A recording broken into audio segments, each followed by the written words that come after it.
بدر صالح الرجبية. والنعم فيك. طيب، حاب أسألك أنا عن الأقسام اللي زرتها في المهرجان وفي الموقع اللي موجود معنا. تقريبا زرنا المشاتل وقسم الورود، يعني أخذنا لنا جولة كذا بسيطة مختصرة. الآن دوب اللي جاي، ما لي دقائق والله. كلمة توجهها من خلال الفيديو للجنة التنفيذية للمهرجان.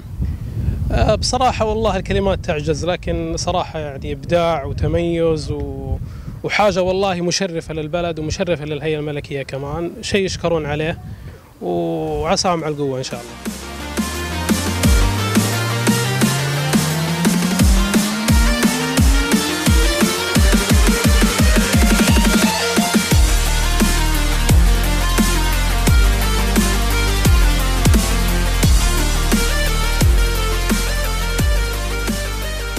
خالد العتيبي.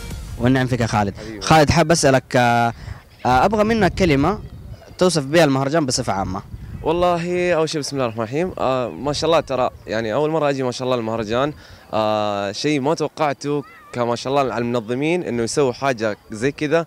ما شاء الله تبارك الله. شفت الورود اللي هنا، ماني عارف كم تقريبا ورده، ما شاء الله تبارك الله، يعني حاجه مره.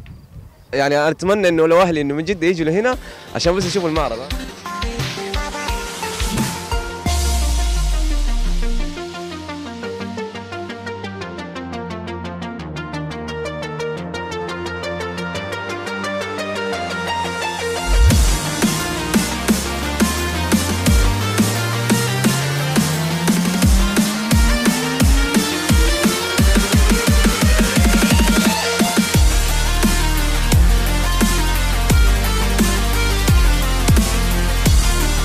ونهاية الحلقة لا تنسوا تعملوا لايك وسبسكرايب وشير للقناة.